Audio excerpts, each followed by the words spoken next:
What's up, guys? Welcome back to the channel. Welcome back to the vlog. Thanks for pressing play. Today we have a really cool car here at Blackout Tinting in South Florida. It is a Sebring Orange C7 ZR1. You guys know how I love my ZR1s, but we're here with a special person, another YouTuber. We're gonna do some work for him, and we're gonna talk all about the mods he has done to this thing because they are massive. All right, guys, so we are here with Mike, Mr. Car Addict on YouTube. I will put all of his info in the description down below. This is his beautiful C7 ZR1. Mike, tell me, how long did it take you to find this car? I know you were looking for a little while. I've been looking for a ZR1 for multiple years. Obviously, the prices went crazy after they stopped making them. You know, last front-engine Corvette, last optional manual, yada, yada, yada. And this one I eyed for about 200 days before I bought it. 200? yeah, literally, yeah. I just watched the price kind of go down. And the reason most people didn't want to buy it was because it was modified. A lot of car owners are kind of like straight away from buying modified cars. I was going to modify it anyway, so I didn't care. It actually saved me money. Yeah. So this car has headers. It has X-pipe. It has an upper pulley. It has the GM Performance intake. It has a catch can. Oh, it does have a catch. Man, it has an oil catch can. Those are tough to install on these. Yeah. Thankfully, that was all done. And the biggest thing on these cars is the tune. It's not like your simple, normal C7 where, you know, you just buy the tuner credits and you're done. You know, you can probably tune it for, I don't know, $500 plus the tuner's time, whatever. This car, just to like get access to tune it, is like $4,000. It gets, with the automatic, it gets very expensive. So I didn't have to pay that, thankfully. So it's tastefully modded. Yes, just little bolt-ons. What are we doing for you? So we're doing, so currently the car has a full front PPF from the previous owner. Wasn't the best install, still decent, but not the best. And some other little areas that we're gonna redo that weren't done up to par quality-wise. So we're PPFing the rest of the car the right way. Ceramic coating the whole car, wheels. We're doing a windshield tint as well, just to protect that dash from the UV rays. Yep, that's a big one down here in Florida. There's a reason that I brought this car here. I trust Justin. I've seen his cars, and him and I are the same. We're very, very picky with our cars, so that's why I brought it. I prefer the word particular. Particular. So, guys, obviously 2019 ZR1. I'm very familiar with these cars. Me and Mike have gone back and forth on Instagram for probably, I don't know, years at this point about these cars. So, very, very cool cars. Love my ZR1. He's actually showed me a couple things on his car that I am really loving that I'm going to be doing very soon on mine. The first one being these Toyo Proxies. I've been talked to about these in the past by, actually Street Speed told me to get them. I just didn't love the fact that they didn't technically come in stock size. Right. But after seeing them in person, they look amazing on there, and the performance is far better than the stock run flats. So, car is looking really good. Of course, it's a 3ZR ZTK package ZR1. It's got all of the Sebring Orange accents because it's the Sebring package, right? Right, the Sebring design package. So all of the carbon fiber is all lined with the Sebring Orange pinstriping. Technically, it's a darker orange. I was going to say, technically, it's not technically the same. GM is really weird. They are very strange. I have to have that paint custom made because you can't even get it from the dealership. Yeah, I mean, you could see the caliper. You could definitely tell it is like it is not the same color orange. And it's funny because they did the same thing with the C8. The yellows didn't match. The red mist didn't match. The only two colors that matched were black and red. Those were the only colors that actually matched. Open it up for me. Let's take a look at the interior if we can. So obviously, you guys can see that metallic flake in the Sebring Orange. GM realized they kind of messed up with the Amplify and decided to go back to the Sebring Orange package, or the color, I mean. But yeah, orange stitching in here, the gold aluminum accents instead of the typical aluminum color. Really, I mean, I have a ZR1, so I'm allowed to say this. This is one hell of a car. I mean, they're fantastic cars. The interiors are beautiful, and of course, he got the comp seats. Only thing I didn't get on mine that I really, really wish I did, because those seats they're phenomenal. The black mirrors for me were a must as well. Yeah, I love the black mirrors. Carbon flash mirrors, yep. Definitely nice. Carbon roof, obviously. A lot of this stuff came standard on the ZR1. A lot more carbon fiber was more standard on the ZR1. And then, of course, your gigantic carbon fiber wing here. Very nice, though. So, carbon flash wheels. Yep. This was an option. I know I actually educated Mike a little bit on this because my car has the satin graphite wheels, and you did not know that was a stock option. I didn't even know that was available. Yeah. It's a Sebring design package. It forces you to get the carbon flash wheels, The only thing that you can change is whether or not you want ZTK, yeah, and then the black mirrors. But everything else is forced. Okay. Seats are forced. Yeah. The carbon is. That's a good forcing, though. I really wish someone. If you spec the cars the right way. Yeah. I wish someone would have forced that on my build. Just so you guys know, I did not spec my ZR1. It just so happened to be 99% of what I wanted, so I bought it. But if I had spec'd it, it would have had red stitching and comp seats. Yes. But manual transmission, ZTK package for sure. I mean, look at, god dang, unfortunately, mine's the such auto. A beautiful car. Yeah, unfortunately. I wanted the manual, but man, the prices of these cars with the manual are ridiculous. And I have a Viper, so that's my stick shift car. There you go. So I mean, I kind of settled for the auto, but it's fun though. It's not bad. It's not really a settling. It's not a settling. I mean, it's a ZR1 at the end of the day. It doesn't really matter too much on the transmission, but obviously I'm a manual guy. Was this blacked out from day one, or did you do this? That's part of the Sebring design package. Oh, is it? Yeah. Okay, so Mike just schooled me. I did not know that. One of my buddies that just bought his, he actually took it off because he thought it wasn't original. Yeah. Dude, it's original. They even have it on the diecast cars. Ouch. Ouch. That's pretty cool. So me and Mike together, we know everything about Corvettes. But no, guys, he is here to get some work done to the car.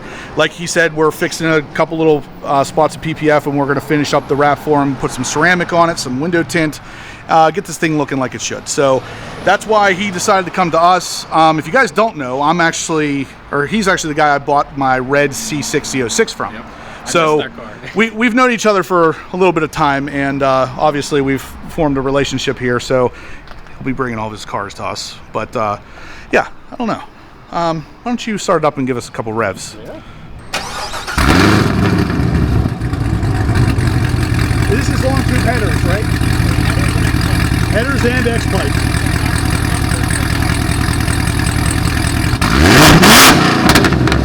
Oh my god! Oh wow, that is loud! Do it again! Pops and everything. I love it. Very nice. So he's going to put it into quiet mode now. We'll see what the difference is. So these are stock mufflers. Oh my god! I'm gonna rev it. What? And we go back in loud mode.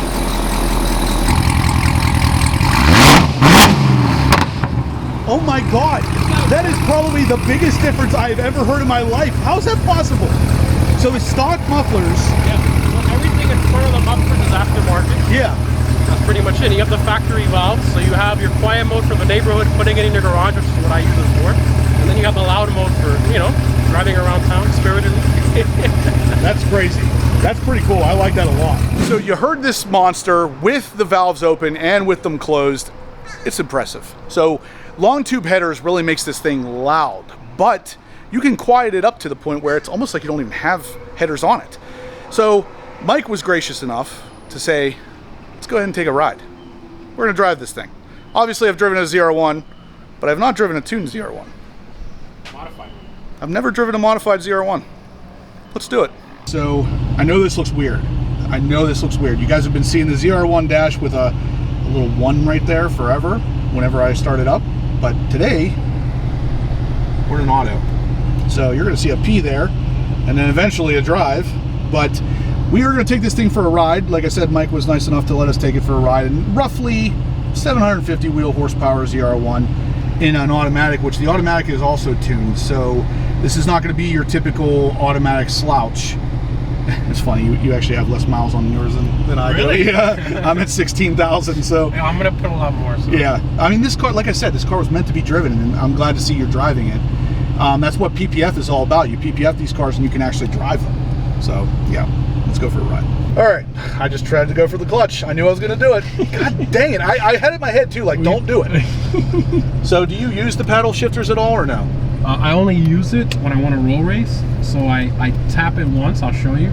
So you press it once so that the car knows that you're gonna go in manual mode. Okay. The negative paddle, right? The downshift paddle, and then you hold it, and it puts you in the best gear for racing.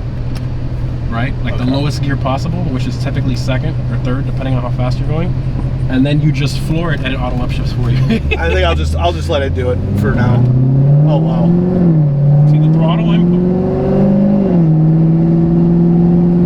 That's awesome, dude. This thing sounds amazing. You feel the torque too at your foot? Yeah. Alright, so I'm going to get through this stoplight here. You hear the tires a little bit. Barely, though. I was going to say, yeah, there's a little bit of a hum.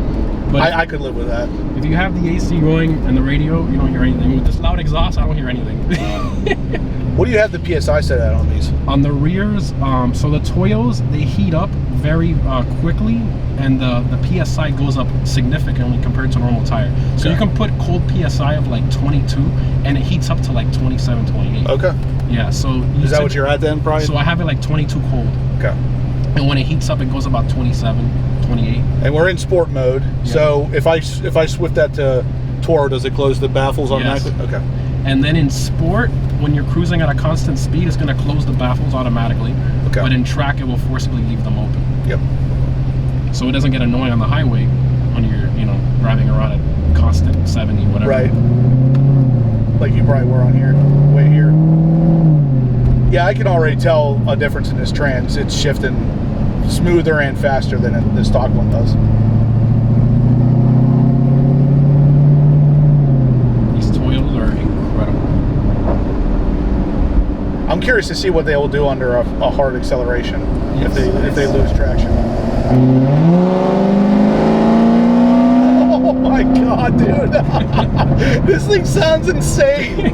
Oh my god, I love it. It shuts right up. Yeah, it does. Holy crap! Oh my god, I love that. And then the pops and stuff. And then you can close up the baffles. Yeah. If I put this in Toro, you said it will?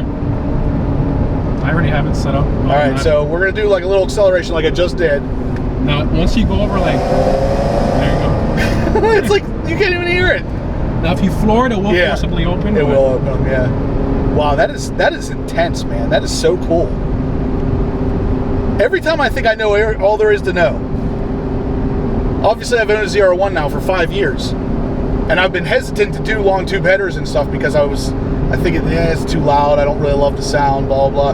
This sounds awesome. Do you know which X-Pipe you have? I have the Cooks. Cook's X-Pipe. Cook's X-Pipe and Cook headers. Most guys do the American racing headers. Yeah. They're both pretty much the same. I mean, you really can't tell a difference between them. So, I mean, you really just get whichever one you can get a better deal on. I was going to say, I know Cook's is expensive, so we do a UE here. Yeah. Here, try a pull in second so you can see. And you'll see, even with, and I'm making about 760 wheel torque. Yeah. All right, so. Yeah, it's very. So what? Just get it in second gear and then just hit it. Yeah, you don't have to upshift. It will upshift for you because that's part of the tune. Okay. So just put it in the gear you want and just floor it. It does its own thing. This is awesome. Every time I'm around you, I feel like I need to buy a new car. Gotta stop hanging around with you. I love the Viper, man. Yeah, the Viper was really cool. Again, I got to drive that. Mike let me drive his Viper, and that was one of those experiences where, like, I was afraid. I don't know if you could tell. I was afraid to hammer that car because it's like I've heard so many things about, like, if you smash that throttle too hard, you're gonna lose the rear end. And I was like, I'm not wrecking someone else's car, but like I know this car very well. So even though it's tuned and everything, I feel comfortable in here. Yeah, you leave traction on, you have no problem. Right. Now you turn traction control off, and then you're wishing for bad things to happen. Yeah, I don't know, man. The C701 is just such a cool car. It is so cool. I love it, man. I had a C706 before, and this is just way different, especially with the mods.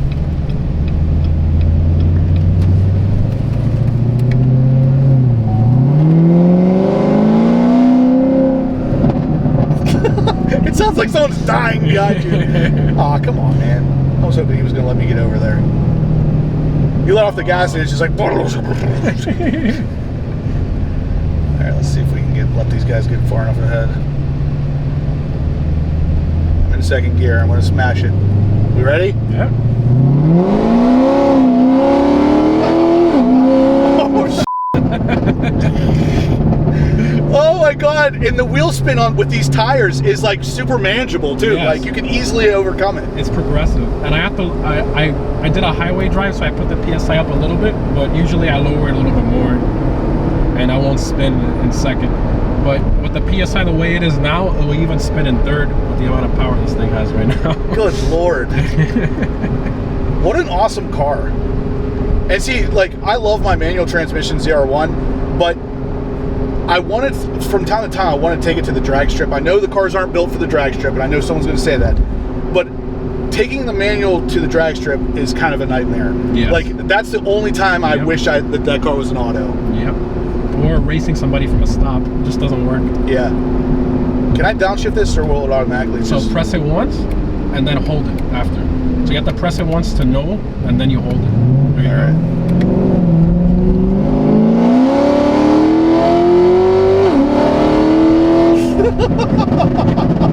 Listen to that! Oh my God, that is intense. Yours doesn't pop that much? Not even close. Not even close, dude. Oh my God, does that sound awesome? I'm gonna have to do long tube headers on my car, which means you won't regret it, but you have to tune it, unfortunately. Yeah. So that. There comes the cha-ching. And do I want to do that? Because then it's the value of the car goes down. All the Check that out. Who you ask? Oh yeah, got a little C2 there. I almost can't tell which one's louder. Actually, I can. It's this one.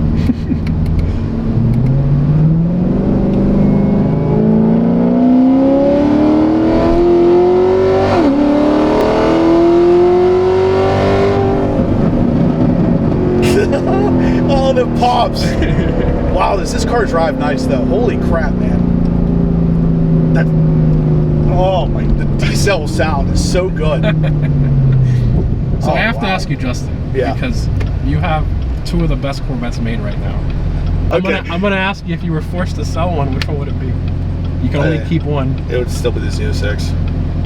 I would sell. You would keep the ZR1. Yeah. The ZR1 is. Because you can't get it anymore. You can't get it anymore. It's so differently special. And like I was telling my wife the other day, I said, if someone came up and offered, and I had somebody offer me $250 for my ZR1. Did I tell you that?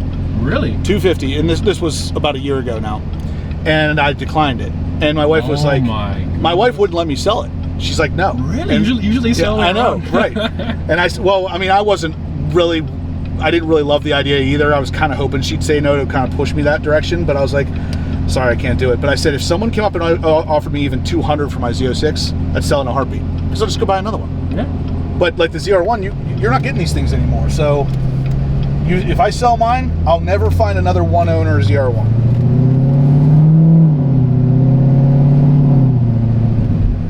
So did you, on the way here on the highway, did you close the exhaust baffles at all? So I keep it in sport, which, as you saw, forcibly closes them, regardless of what's, as long as you're going at a constant speed. Yeah. So that's how so on the way up here, a good bit of it was closed a lot of the time though? Yep. Okay. Except when I got on it a couple times. Wow. What a freaking car, dude. You got an awesome car. And most of the mods were done, thankfully, by the previous owners. All right, guys. So that is a modified ZR1. So now I can officially say I've driven both, modified and stock, and I'm liking this a lot. I have a lot of things to think about now, because like I was saying, I don't know if I really, I love the idea of a modified ZR1, but if I do it, there is no value in that car anymore, really. I mean, outside of regular value. Most buyers want it stock. Yeah, exactly. Most buyers. Yeah. But if you find the right buyer. Not just that, if I don't plan on ever selling it, what's the difference? Exactly. So, I don't know. I got a lot to think about. We are back from our drive. Huge thank you to Mike for letting us drive this beast. Obviously, go check out his channel. He has a couple videos up of the car. You plan on doing more with it, right? As far as videos?